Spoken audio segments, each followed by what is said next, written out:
Vira News. Informação em primeiro lugar.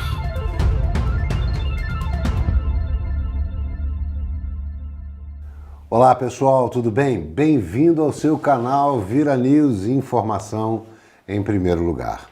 O Vira News sofreu uma série de mudanças positivas e, é claro, estamos nesse momento com muito mais possibilidade e capacidade produtiva, graças a uma parceria que nós fizemos com a empresa Balarama Comunicação Digital. Hoje estamos reiniciando o nosso trabalho aqui nesse canal que você conhece, que você confia e sabe que a informação está sempre em primeiro lugar. E nessa nova etapa que se inicia hoje, nós estamos nos preparando para o ano que vem, um ano muito difícil no Brasil inteiro. Um ano de eleições municipais, um ano em que mais uma guerra vai haver no Brasil, mais uma guerra. E essa guerra é em mais de 5.000 municípios. As pessoas estão cansadas, elas querem renovar as suas câmaras municipais, elas querem renovar as suas prefeituras. E o Brasil, o que mais precisa nesse momento é realmente de mudança nas nossas cidades pelo Brasil inteiro.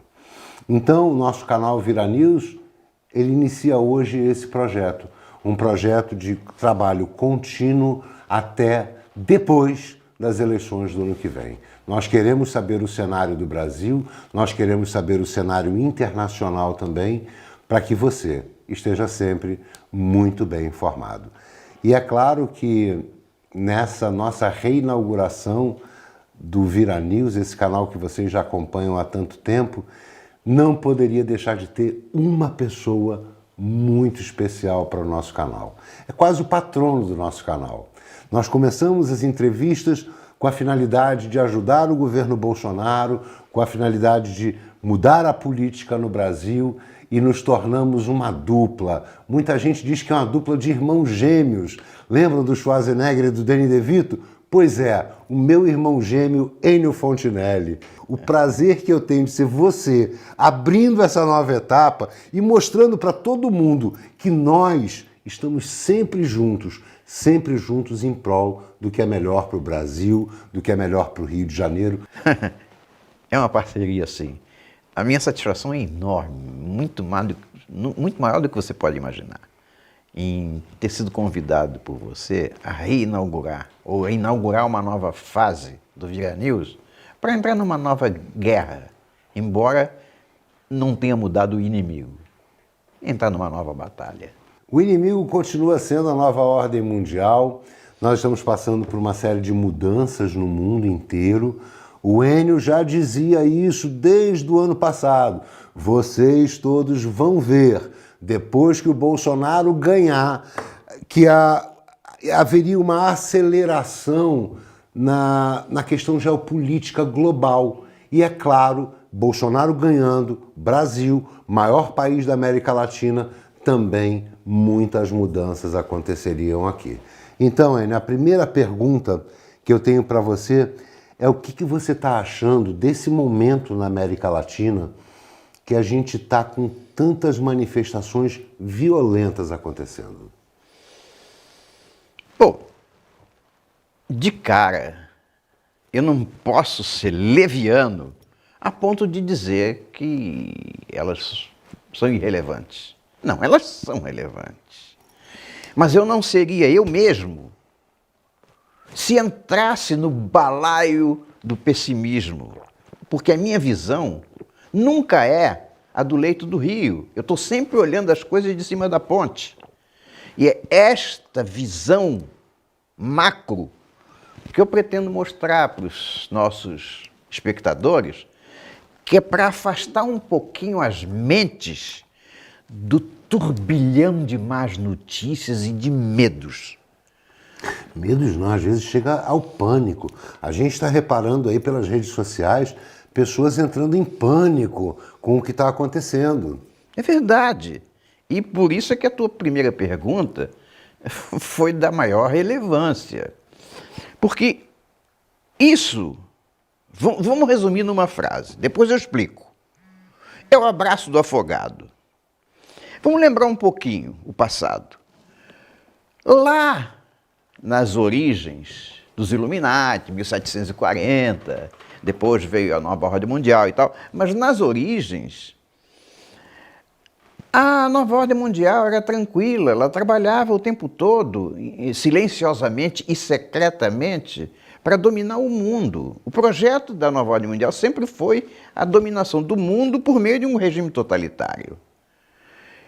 E meus acompanhantes, né?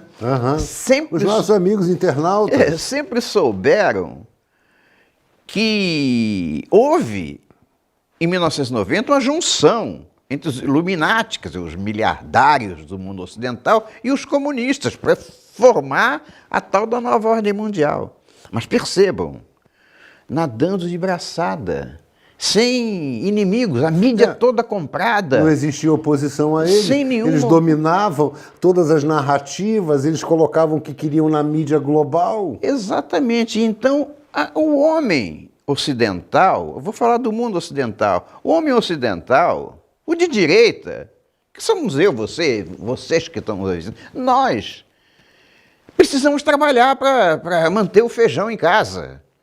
Então, as nossas atenções estão sempre muito mais voltadas para a nossa necessidade de sobrevivência do que para fazer política. Embora a política seja muito importante, mas não faz parte do nosso dia a dia. E aí é que a nova ordem mundial penetrou enquanto a gente dormia. Daí é que nasce o gramicismo. Não nasce, ele foi retirado de uma prateleira empoeirada e se tornou a obra principal do comunismo, que é ganhar a sociedade pelas beiras, comendo o mingau pelas beiras, subrepticiamente, praticamente sem que ninguém notasse. Então, Fernando, esses movimentos recentes na América Latina, que foi a razão de ser da tua pergunta, demonstram uma pressa inexplicável, a não ser se a explicação for devida ao fato de eles estarem reconhecendo que o gramicismo falhou. Ou seja, não deu certo. Comer pelas beiradas, houve um momento em que não deu mais certo. Agora, eles se tornam virulentos porque tem pressa. Porque tem pressa e porque tem quem combata, que, como o senhor nomeou, é a nova ordem mundial. E o senhor sempre fala de azular. Quando se fala da nova ordem mundial, que é a força de combate à nova ordem mundial, o senhor sempre fala de azular os países do planeta e, portanto, também, claro, azular os países na América Latina. O senhor acha que a nova ordem mundial, o azulamento do planeta, o azulamento geopolítico, está ganhando essa guerra? Bom, primeiro tá. Primeira resposta imediata, está ganhando. Mas é preciso compreender, é preciso que todos compreendam, que a geopolítica, o andar da carruagem mundial, não se resume a uma fotografia. Você que é cineasta, produtor de vídeo, você sabe que o filme é composto de muitas fotografias. Então, para você montar um quadro geopolítico mundial, você não pode olhar para aquela fotografia do momento, que é o que está acontecendo, olhando para a fotografia do Chile, da Bolívia. Até porque é frame a frame, né? A gente tem que ver a continuidade, como anda. Exatamente. Um frame é uma fotografia, mas a geopolítica está sempre em movimento. Exatamente. Então, como a gente deve olhar o fenômeno? O mundo está, sim, azulando. Aliás, o termo azul, acho que todo mundo já conhece, né? Eu criei o termo azul para a qualidade azul, para diferenciar do vermelho. Claro. Quando eu digo que você diz que o mundo está azulando e eu digo que o mundo está azulando, quer dizer que nós estamos derrotando os vermelhos, né? Exatamente. A grande força do mal, a grande força do mal. Pois é. Então, quando a gente olha a geopolítica, não como uma fotografia do hoje, mas uma sequência de fotografias ou de filmes que vem ocorrendo nos últimos 10 anos e a gente pode projetar para frente, a gente chega à nítida conclusão que sim, o mundo está azulando. É só olhar para a Europa, olha para os Estados Unidos, olha para o Brasil.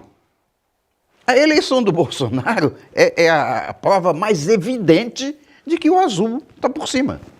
Mas o que acontece?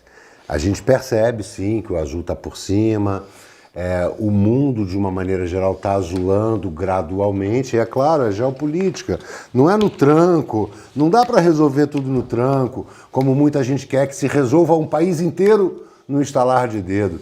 E em geopolítica, é claro, que vai tudo se desenhando quadro a quadro, não é um estalar de dedo. Mas nós tivemos agora, na América Latina, um candidato que ganhou na Argentina, de esquerda, e o pior, Enio, ligado a Cristina Kirchner. Então, o que parece que o povo argentino fez? Tirou o Macri, que não resolveu o problema, para colocar de volta ao poder quem criou o problema. Então, quando se fala de Argentina, essa questão dessa guerra do azul contra o vermelho, do bem contra o mal, nova ordem mundial contra a nova ordem mundial, nós não estamos perdendo, então, nesse momento, na América Latina, por conta da Argentina? Bom, nós estamos numa guerra. Em toda guerra, há batalhas ganhas e batalhas perdidas. Na Argentina, sim, nós perdemos. Agora, perdemos hoje. Não perdemos para sempre. Mas qual seria a explicação para isso? Porque eu não consigo entender muito bem, Enio. O mundo está azulando, acho que todos os países estão, ainda mais da América Latina, estão vendo que azular é positivo, é benéfico, traz consequências maravilhosas para o país, novos acordos. E o povo argentino ter elegido uma pessoa, um presidente ligado a Cristina Kirchner, qual seria a explicação para isso? Existe uma explicação. Vamos tentar recuperar um pouquinho da história. Vamos lá. Porque essa é uma pergunta, desculpa, essa é uma pergunta que muita gente faz, porque por mais que a gente tenha rivalidades com o argentino, eles não são pessoas burras, idiotas e sem cultura. Então tem que haver uma razão geopolítica para isso. É verdade. Vamos retroceder um pouquinho na história. No entreguerras na Europa, vicejou o nazismo, assim como o fascismo. Todos dois calcados fortemente num sentimento nacionalista que foi explorado e que se tornou majoritário naqueles países. E a Europa sempre foi a origem de todas as culturas no mundo ocidental. Aquilo respingou aqui na América.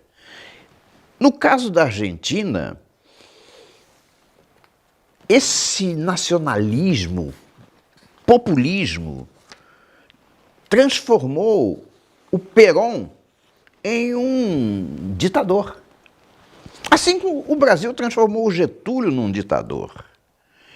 Então, esse nacionalismo exacerbado, que a gente pode chamar de populismo, esse nacionalismo exacerbado exerceu uma influência fortíssima nas duas sociedades, na Argentina e na brasileira. Agora, o Brasil é o país de Deus mesmo, né? Dizem que Deus é brasileiro, né? O Brasil, por conta daquela guerra fria que existia ao norte do hemisfério, no hemisfério norte, entre a Rússia, a União Soviética e a OTAN, como quem já me segue há algum tempo sabe, que o Brasil foi eleito zona de retaguarda do bloco ocidental. E que a Rússia não conseguiu fazer isso com a África, e muito menos com a Oceania.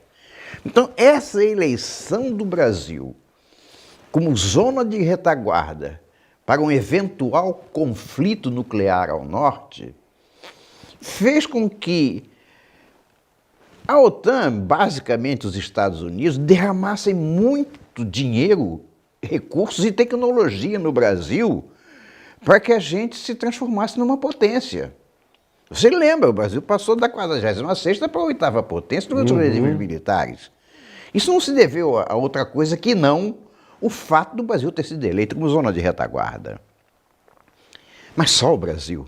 O Brasil por si só é um continente. A OTAN não precisou utilizar Argentina, Uruguai e o Paraguai, que eram outros 3 países abaixo do Equador e a leste dos Andes. Por não ter sido contemplada com as benesses decorrentes de ser uma zona de retaguarda, a Argentina ficou entregue à própria sorte. Então, o governo militar no Brasil, ele se fortaleceu porque ele foi causa de um grande desenvolvimento no país. A população brasileira vivia muito bem, obrigado, todos eram muito gratos aos governos militares, exceto aquelas exceções de sempre. Na Argentina, não.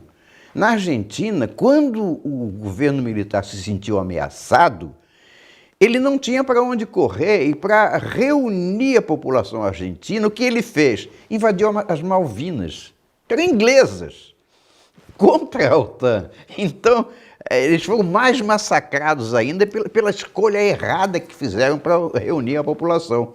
Então, o que aconteceu na Argentina e que não aconteceu no Brasil? Os militares falharam.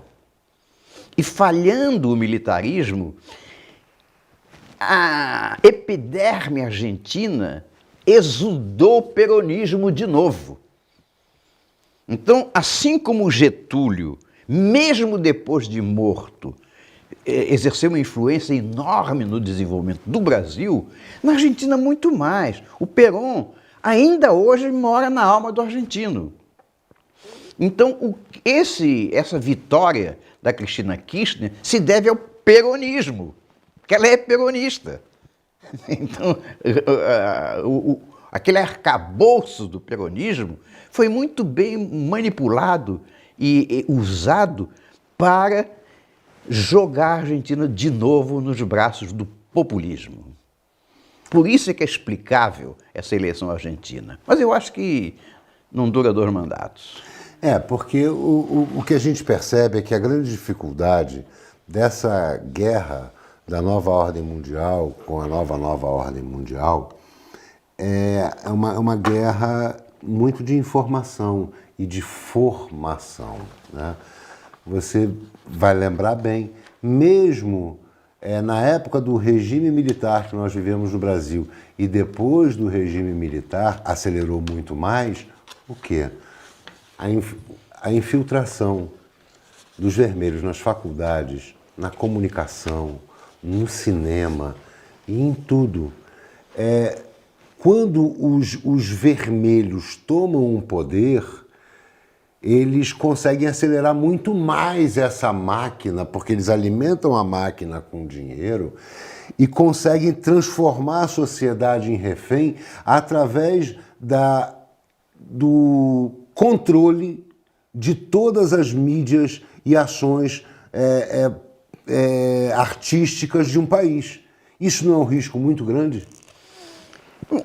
Recentemente, quer dizer, nas últimas discussões políticas que tem havido no Brasil, principalmente na internet, atribuem aos governos militares um erro. O erro de deixar que a esquerda mantivesse uma fatia de poder considerável exatamente aí onde você diz, na cultura, na mídia, no cinema, na televisão, na literatura, em tudo quanto é, até no circo, né? Domínio, Vamos falar assim. Mas eu sou um pouco mais complacente com os militares, apesar de ser um deles, né? Mas eu sou um pouco mais complacente com os militares, porque eu estava lá. Quer dizer, eu fiz parte desse sistema. Então, na época, a índole brasileira nunca foi a do conflito. A índole brasileira leva para a conciliação. Então, os militares que assumiram em 64 não tinham como finalidade fazer um paredão cubano com os comunistas, nem de enforcar ninguém, nem de jogar de avião. Então, o prender em massa. O Brasil não tem essa característica. Essa não é uma herança genética brasileira. O Brasil é o país da conciliação. Então, essa conciliação levou os militares a achar que eles poderiam conviver com a esquerda desde que houvesse uma possibilidade de elevar o nível do desenvolvimento de todos. E era verdade, porque quando caiu a União Soviética, o comunismo virou pó. Ele não era mais para existir, ele caiu de cara no chão.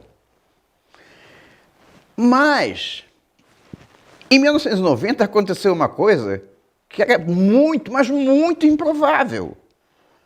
Foi quando caiu a União Soviética, né?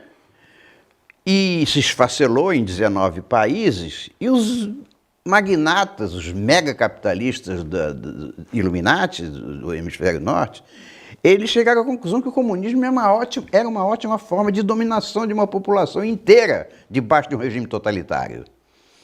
Então houve uma junção de interesses. Os globalistas foram pegar os comunistas para serem parceiros na nova composição do domínio mundial. Isso é uma aliança altamente improvável. Você pegar os capitalistas e colocar eles de abraços e beijinhos de braços dados num motel. É uma coisa absolutamente improvável. Mas, com toda a improbabilidade, foi isso que aconteceu. Mas aconteceu quando? Em 1990. Em 1990, o regime militar já tinha acabado.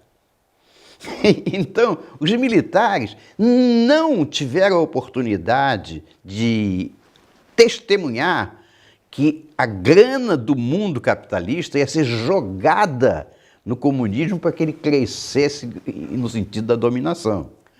Daí é que a cultura, a TV, o jornal, isso tudo virou uma arma de quinta geração enorme, não porque fosse comunista nem de esquerda, mas que foi irrigada com todo o dinheiro do mundo. Então, você está falando de dinheiro. A gente sabe que as grandes fortunas do mundo financiam o socialismo. Financiam porque se beneficiaram e se beneficiariam com qualquer continuidade dele. Esse dinheiro, é claro, não acabou, porque a gente está falando de muito dinheiro, de pessoas trilhardárias que financiam para ganhar, é um jogo para ganhar, é como investir na bolsa para eles.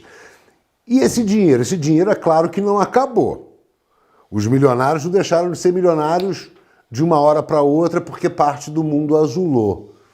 O senhor não acha que essa questão desse dinheiro que ainda existe, é claro, pode atrapalhar o projeto de azular a nossa América Latina, o nosso hemisfério?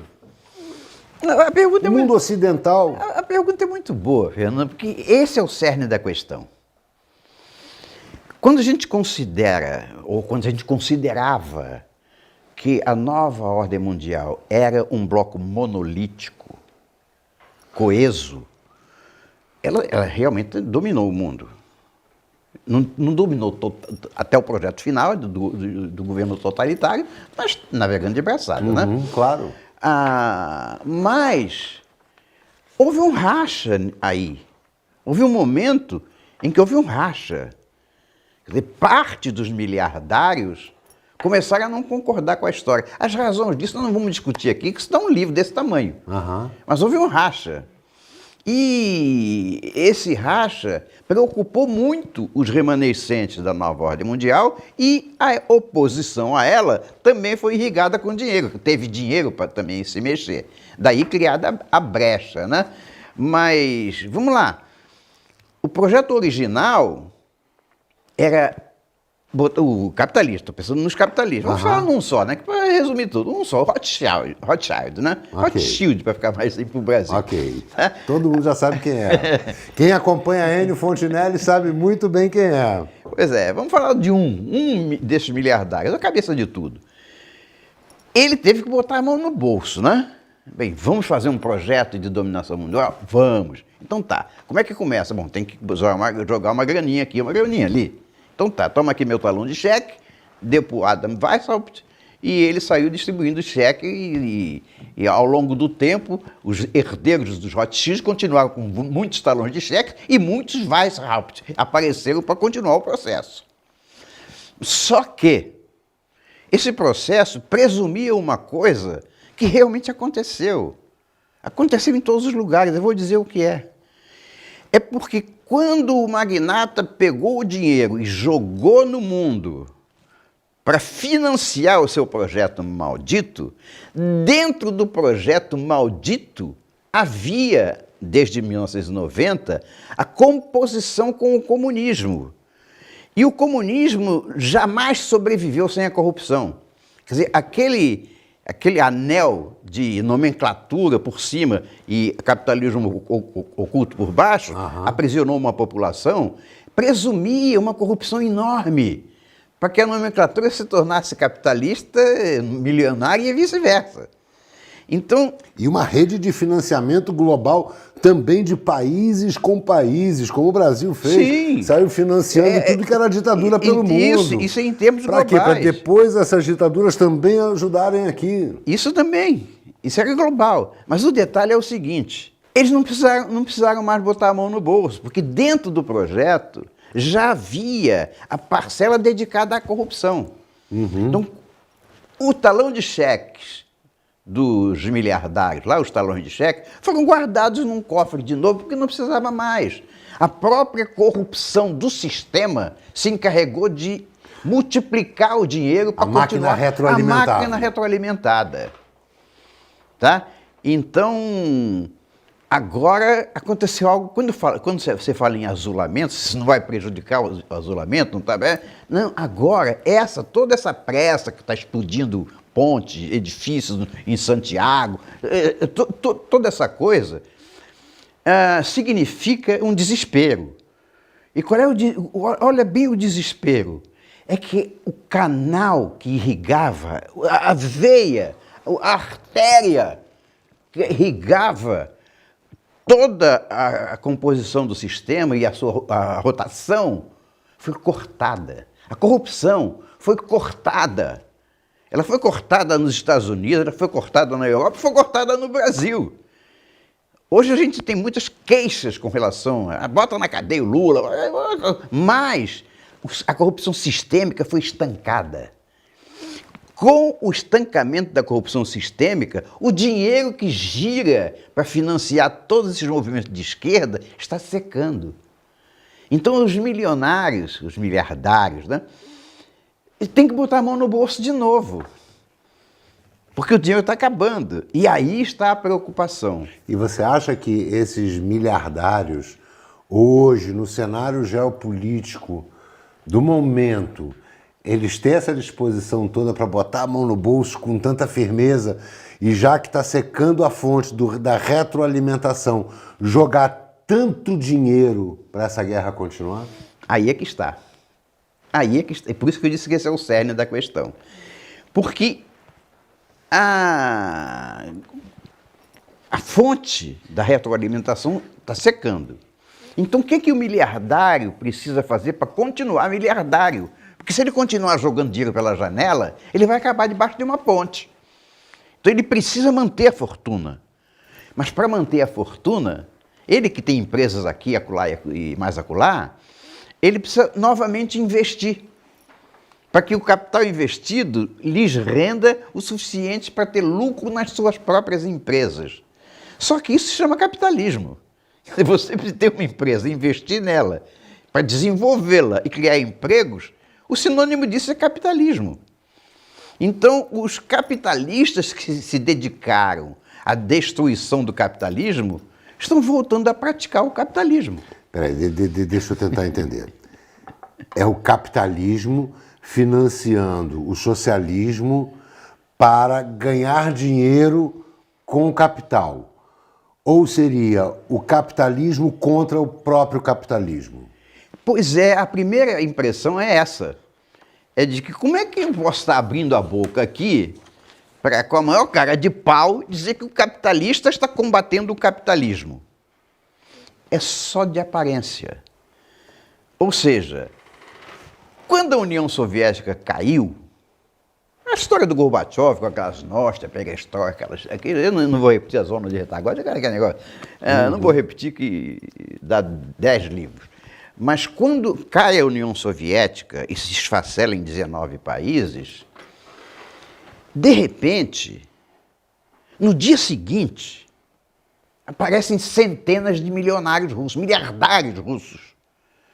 Porque a economia de um país precisa girar, ela precisa continuar girando. Como é que cai o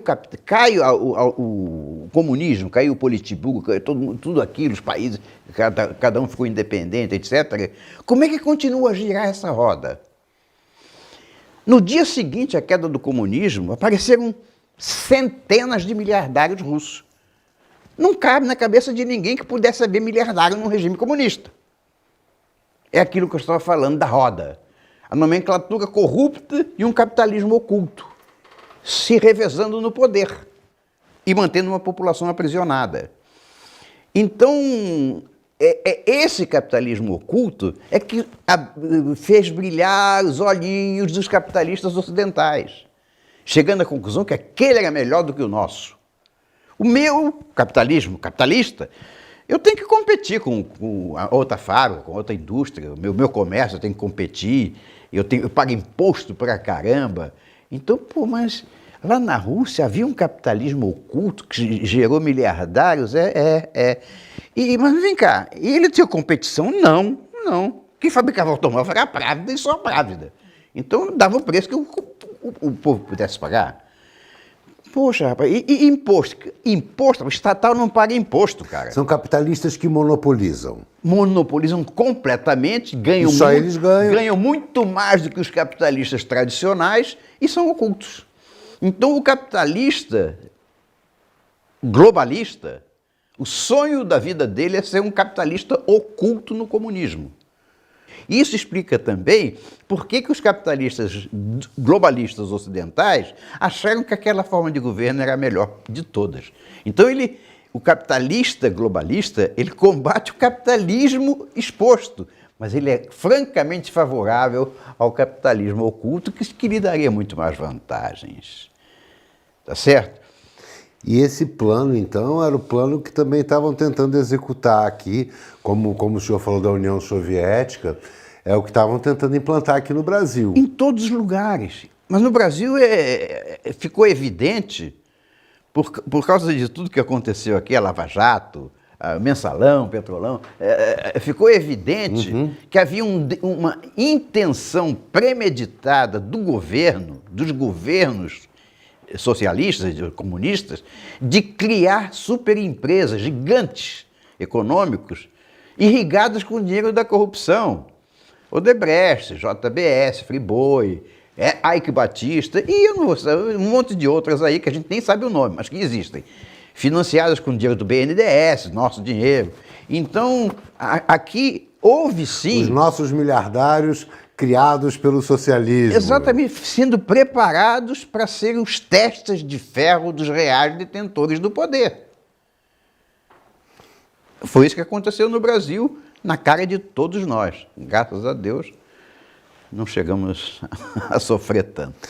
Já que a gente falou agora sobre o Brasil, vou voltar à Argentina, que foi o início da nossa entrevista. O senhor não acha que o que aconteceu agora na Argentina, essa virada de volta para os vermelhos, né? De volta para Cristina Kirchner, de volta para esse projeto da nova ordem mundial, a preocupação que muita gente tem isso não seria também um alerta para o Brasil? Eu vou ser mais radical. Isso não é um alerta, não. Isso é uma sirene do tamanho de um elefante. Nós estamos... É sempre bom relembrar que nós estamos numa guerra de gigantes entre a nova ordem mundial e a nova ordem mundial. É uma guerra de gigantes. Nós somos apenas peças nesse tabuleiro de xadrez. uma peça importantíssima no caso, mas sim, ainda assim uma peça. Então, a guerra ainda não está ganha. Apesar de eu estar dizendo que ela está ganhando, que a Nova Nova está ganhando, eu não disse que ela ganhou. Então, o inimigo continua vivo e atirando. Então, nós temos que travar ainda muitas batalhas. E a próxima, que é fatal, fundamental no Brasil, são as eleições municipais do ano que vem. Importantíssimas, Enio. E as pessoas ainda não estão percebendo o quão importante são as eleições municipais para a manutenção ou não de um governo. Completamente verdadeiro. Não tem uma vírgula a tirar da tua frase. E olha bem, nós trabalhamos a beça. Eu, você que está aí assistindo. Nós trabalhamos a beça para que o Brasil se desvencilhasse das amarras malditas do socialismo. Nós tivemos um trabalho insano. Ganhamos aquela batalha, a eleição presidencial. Mas a guerra está continuando, nós precisamos ganhar outras batalhas. Agora, percebam, o que nós fizemos, o que nós conseguimos fazer, nada mais foi do que pegar a epiderme do povo brasileiro e expô-la à luz do dia. A alma brasileira, os valores da nossa sociedade são imutáveis há muito tempo. Não mudaram. Nós ainda somos cristãos, nós ainda somos misericordiosos, nós ainda prezamos os valores que herdamos dos nossos antepassados. E esses valores é que, com o avanço do projeto maldito do socialismo, junto com a nova ordem mundial, esse projeto foi silenciado. O brasileiro, coitado, ele era surdo e mudo. Ele não tinha ouvido nem voz. A voz dele, a minha voz, só chegava na porta da cozinha da minha casa. Nós não tínhamos nenhuma oportunidade de expressar o que a gente sentia. Quando há uma brecha para essa expressão, que foi o caso da internet, dos meios digitais, quando houve uma brecha, é que a gente encontrou uma forma de se fazer ouvir um pouco além da cozinha da minha casa. Mas observem, a minha voz não teria o menor impacto se ela não atingisse o espírito nacional. E lhes digo mais, o Bolsonaro foi eleito, mas não foi por causa de si próprio. O Bolsonaro, ele captou e representou para os nossos 208 milhões de habitantes o resgate dessa pele exposta ao sol. Foi o espírito nacional que elegeu o Bolsonaro. E esse espírito nacional ainda está aí, está pairando por aí. Hoje, meio silente, porque a direita sempre precisa de trabalhar para sobreviver.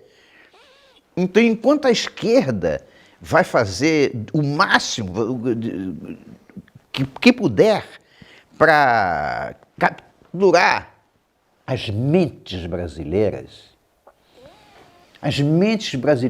vão estar desavisadas.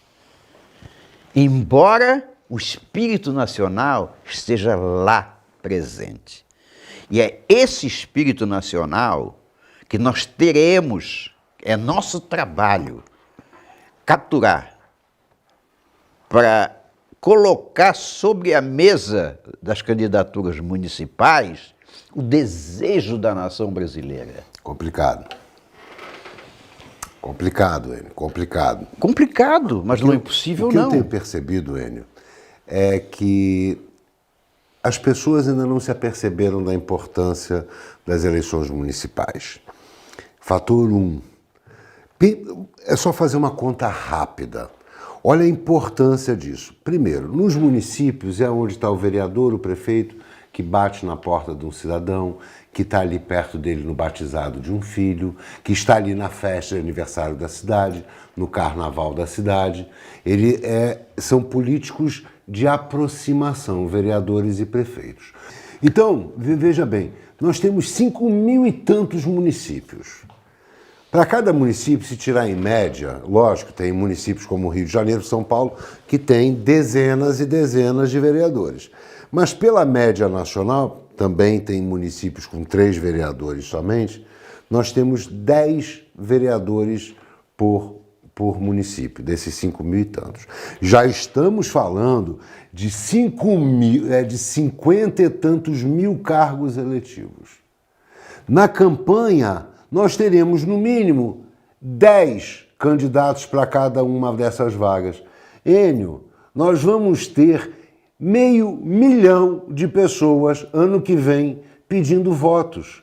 E eu não estou vendo o nosso grupo, quando eu digo nosso grupo, é você cidadão de bem, você começar a se mexer e dizer eu serei o candidato, porque a política do meu município precisa mudar, porque precisa mudar em todos os municípios do Brasil. E eu ainda não estou vendo tanta gente se mexer. Eu sei que tem algumas, mas é uma guerra muito complicada, porque é um combate de corpo a corpo, é diferente de uma campanha presidencial. E a gente veio agora de uma campanha presidencial e muita gente está achando que o terreno de batalha é parecido. E não é não, é totalmente diferente e eu preciso, e você precisa nos ajudar nisso, a trazer a consciência das pessoas de bem que elas têm que ser candidatas a vereadores e prefeitos nas suas cidades para mudar a história do Brasil, porque ninguém vota no Brasil, as pessoas votam nas suas zonas eleitorais, nas suas sessões eleitorais e nas suas cidades. Sintam e entendam a importância dessa eleição de 2020. A importância que ela tem, ainda não percebi nas redes sociais ninguém atentado a essa importância, Enio. É uma loucura. Não só não só você tem razão, como eu preciso convocar as pessoas a vir para a Renha. Vem para a arena, vem para o ringue, vem para a rinha. Porque é no município, é ali, na base da sociedade, que as coisas realmente acontecem. Quando alguém recebe um benefício, qualquer um que seja do governo, é no município que esse benefício vai ser sentido. Uhum. Quando o presidente diz que não precisa mais renovar a carteira de motorista de 5 em 5 anos, agora passou para 10, né? Uhum. É o motorista do município que vai dar um sorriso. E que vai à agência do Detran do município. Então, é no município que as coisas realmente acontecem. E com esse pacto federativo que o governo está dizendo que vai fazer, eu acho que vai mesmo, o dinheiro que é todo hoje concentrado em Brasília, vai ser descentralizado para estados e municípios. Então os municípios vão ter não só mais autonomia, como mais dinheiro para usar, para utilizar essa autonomia e fazer o bem para a população. Então verifiquem a importância, a responsabilidade que nós temos de renovar. Em colocar nessas cadeiras municipais, tanto o prefeito, mas principalmente os vereadores, colocar nessas cadeiras gente que vai defender você, eu e você. Nós não estamos no mundo da lua, nós estamos plantados sobre a terra. De qualquer forma, eu queria terminar aí dizendo o seguinte, eu vou lembrar um pouquinho. Eu vou fazer a minha parte. Eu estou prometendo que eu vou fazer a minha parte. O senhor sempre faz a sua parte. Mas dessa vez mais materialmente. No passado, quer dizer, na eleição majoritária que houve para a presidência, deputados federais, estaduais e senadores, muitos amigos e meus filhos, é importante frisar isso, e meus filhos, pediram que eu me lançasse a deputado federal nas eleições passadas. Teria sido um excelente candidato em 2018, hein, Enio? Mas eu não quis. Sim. Eu não quis e explico. Naquele momento, a minha tarefa era mostrar para quem eu pudesse um quadro geopolítico que embasasse a ascensão da direita. Foi um dever de casa que eu mesmo me atribuí e não sei se com sucesso, mas executei. Mas eu recebi muitos impulsos para me candidatar. Mas reunido com os meus filhos, nós chegamos à conclusão que o momento não era adequado. E não era adequado porque, conhecendo as pessoas, nós tínhamos consciência de que todo aquele trabalho que eu vinha desenvolvendo ao longo dos anos para eleger a direita seria considerado trabalho em proveito próprio, seria oportunista, o que era uma grande injustiça, mas que nós achamos que poderia acontecer. Então nós estivemos fora dos quadros eleitorais. O que nós fizemos foi dar as ferramentas para que a direita ascendesse ao poder. Agora não. Agora não. Primeiro, eu já não tenho mais idade para estar subindo em palanque, né? Me poupem, né? E segundo, que a minha aptidão é outra. Mas, desta vez, eu quero lançar o meu filho Felipe como pré-candidato a vereador em 2020. Pelo Rio de Janeiro. Pelo Rio de Janeiro. Cidade do Rio de Janeiro. Cidade do Rio. Porque o Felipe é o meu herdeiro político. Vocês podem confiar nele tanto quanto confiam em mim. Eu peço aos meus seguidores cariocas que depositem nele a confiança que depositam em mim. E peço até aos de fora do Rio que não esqueçam dos parentes, etc., aqui no Rio, para lhe dar apoio. Então, isso não significa dizer que eu só vou trabalhar para a eleição do meu filho.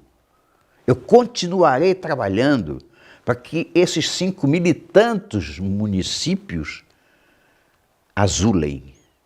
Que as escolhas que vocês fizerem sejam as mais adequadas ao futuro do nosso país. Que vocês consigam, que todos consigam capturar esse espírito nacional e elevá-lo às esferas do poder.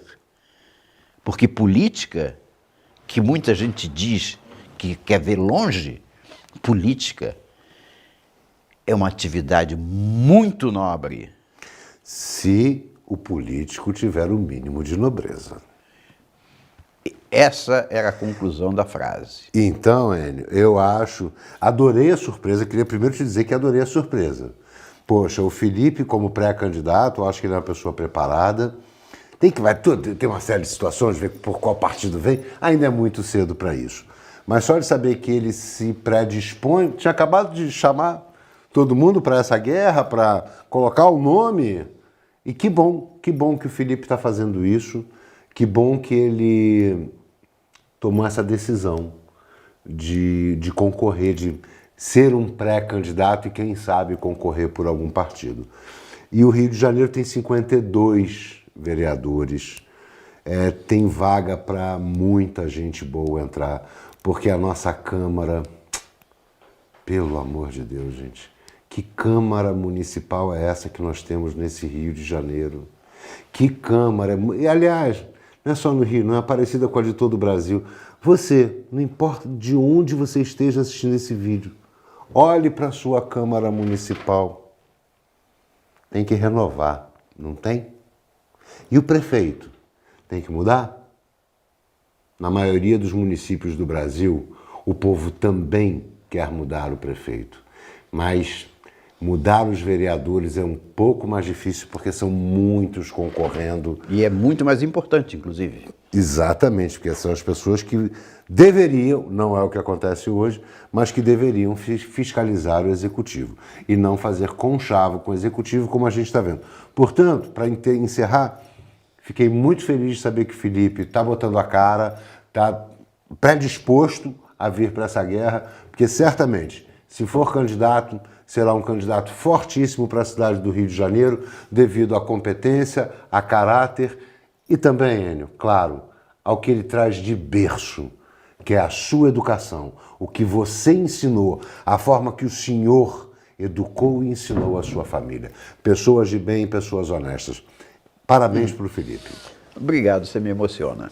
Então, Enio, a guerra está só começando, a guerra agora é de quinta geração, a guerra é de comunicação, o Vira News sempre foi uma ferramenta de informação no meio dessa guerra da desinformação.